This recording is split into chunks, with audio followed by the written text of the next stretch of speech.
据中国商飞的官方微信公众号消息，中国首款按照最新国际适航标准自主研制的单通道大型干线客机 C919，6架试飞机日前已完成全部试飞任务，标志着 C919试航取证工作正式进入收官阶段，开始全力向取证冲锋。C919距离投入运营还要闯几关？来看报道。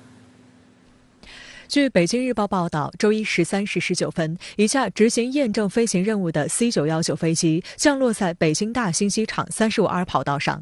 在华北空管局大兴空管中心管制员的指挥下，这架国产大飞机稳稳地滑向指定机位。14时32分 ，C919按照计划从大兴机场起飞，顺利完成了此次的验证飞行。本月12号 ，C919在华北空管局的保障下，完成了大兴机场的首秀。上周二 ，C919大型客机试飞现场联合指挥部阎良战区在陕西渭南机场召开总结大会，指出6架试飞机圆满完成全部试飞任务，是 C919大型客机项目研制取得的至关重要的阶段性胜利。上周六，微博航空物语还发布了6架 C919在试飞院同框进行大象漫步的宣传视频。C919从发布到试飞机完成全部试飞任务耗时13年，比起海外成熟的飞机制造商来说，中国的民航客机研发一切都是从零开始。2009年，中国商飞正式发布首个单通道常规布局150座席大型客机，代号 C919。此后历经多年创新实践，建成总装移动生产、中央翼、中机身、水平尾翼、全机对接5条国际先进生产线，攻克了100多项核心关键技术。C919首架试飞机终于在2017年冲上云霄，也标志着中国从此跻身少数几个拥有研制大型客机能力的国家行列。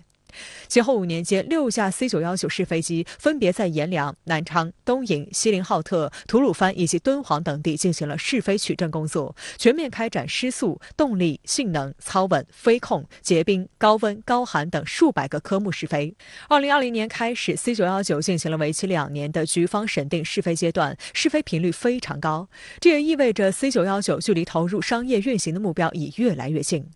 全部完成了试飞任务。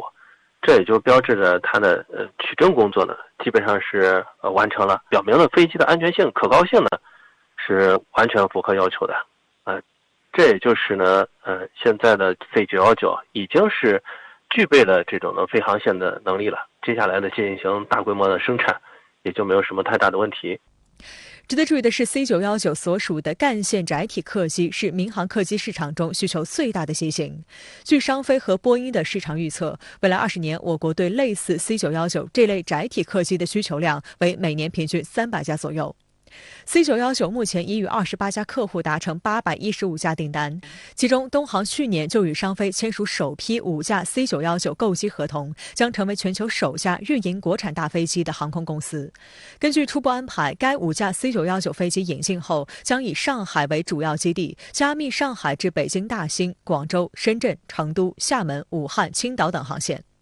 深圳卫视特约评论员石红介绍 ，C919座级为158至168座，航程为4075至5555公里，对标的是空客320系列和波音737系列。尽管还没有拿到适航证，但具有后发优势的 C919，无论在技术性能还是飞行经济性方面都极具竞争力。此外，据东航今年5月披露的目录单价 ，C919单价为0.99亿美元，按当时汇率折合人民币6.53亿元，与空客 A320neo 的7.3亿元人民币、波音 B737 MAX 8的8.03亿元人民币相比 ，C919更具价格优势。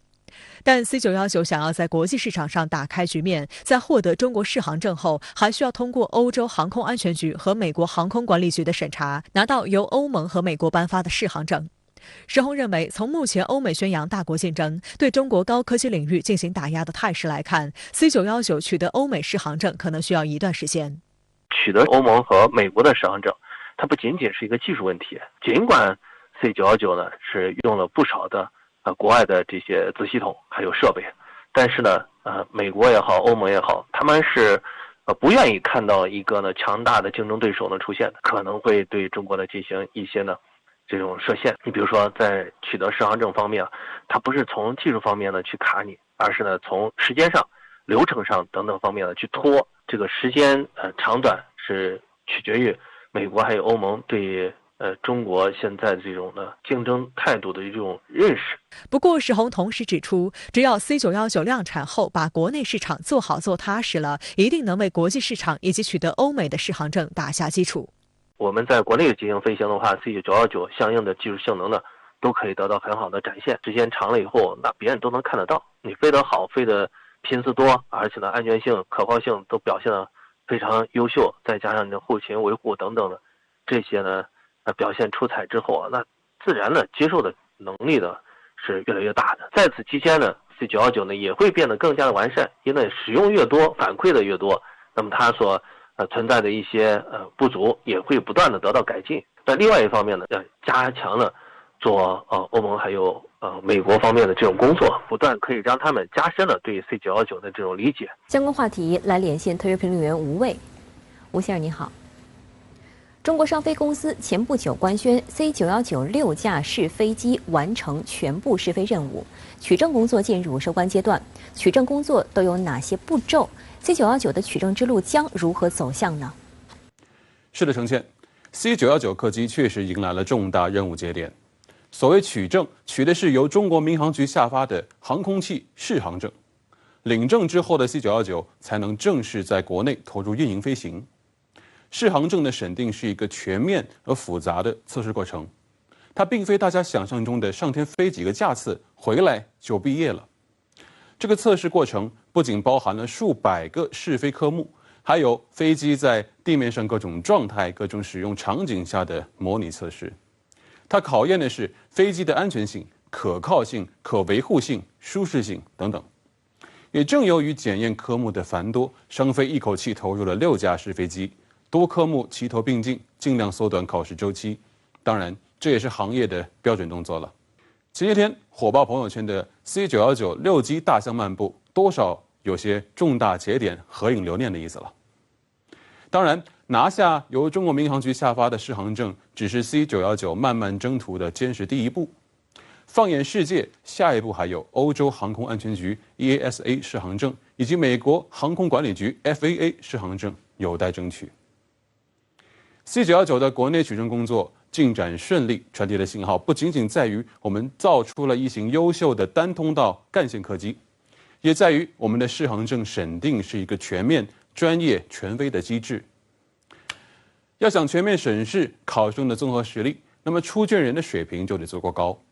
它考验的是一个国家航空业的综合实力，更有国家禀赋。比如，有的发达国家，它虽然不见得缺钱，但碍于国土面积有限，它可能还得去找邻居家借机场来考试。从这个意义上来看，中国有望打破美欧各占半壁江山的航空业市场准入审定的垄断局面。那么在您看来，中国商飞是否具备凭借 C919 客机与美国波音、欧洲空客展开商业竞争的条件呢？以商业逻辑来讲，应该拿产品说话。从这个意义上讲，我们的 C919 客机足够优秀，绝对是一款具有国际竞争力的产品。但商业逻辑中还讲究一个品牌美誉度，讲究产品的口碑，这就需要经年累月的用户体验持续积累了。这样去看的话，我们的 C919才刚刚上道呢。要知道，仅就单通道、中短程双发喷气式客机而言 ，C919的2大主要竞争对手空客 A320 系列与波音737系列客机都有着半个世纪的技术积累，好几代产品、数十种子型号、上万架的订单。这显然是2位遥遥领先的选手啊，他们的市场占有率在短期内几乎是无法被撼动的。当然，我们的 C919起点很高，从核心技术上看，它与目前市面上的 A320、737的主营型号并不存在什么代差。这一方面得益于中国航空工业实力的全面提升，同样也得益于国际航空制造产业链的这个广泛合作与高度成熟。对于 C919的市场前景，我是看好的。它获得国际市场的青睐也只是时间问题。因此，我认为不妨耐心一些。另一方面，前不久，中国3大航空公司同时发布公告称，与空客签订购买协议，一共订购292架空客 A320neo 系列客机。那么，吴先生，这会不会对于 C919的后续订单造成什么影响呢？先说结论，我认为几乎不会造成影响，原因是多方面的。首先，我们采购的这批空客飞机主要用于替换国内航司一些机龄较大的机型。事实上，这笔买卖在习主席2019年3月访问法国的时候就已经初步达成协议，如今只不过是予以兑现了。3年前那会儿 ，C919还在紧锣密鼓的试飞阶段，市场行为对它不构成太大的威胁。其次 ，C919在国内还没有形成规模效应。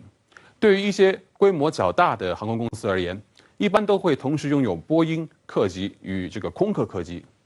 一方面呢，这是出于安全考虑，比如说一旦某型号飞机出现了事故必须停飞，那么航司可以使用其他品牌的飞机去把航线接住，不至于影响公司的总体运力水平。另一方面，也正因为如此啊，这些大型航空公司往往会有两种飞行员，也就是常年直飞波音客机的与常年直飞空客客机的。他们一般很少会去飞另外一种品牌的客机，即便是手持双证的双料飞行员。这其实就引申出一个问题：将来 C919要想在市场上全面铺开，飞行员的培训体系必须要跟上来。正如我刚刚提到的 ，C919获得市场的青睐只是时间问题。目前，它在国内获得了东方航空的5架采购订单，以及其他各大航司数千架的采购意向。这个开局还不错。我们不妨一步一个脚印，把 C919的市场化走好走扎实，让它先在国内开枝散叶，赢得广泛声誉。要知道，中国民航市场的前景是被全球充分看好的，这已然是一块很大的蛋糕了。我们不妨一口一口吃。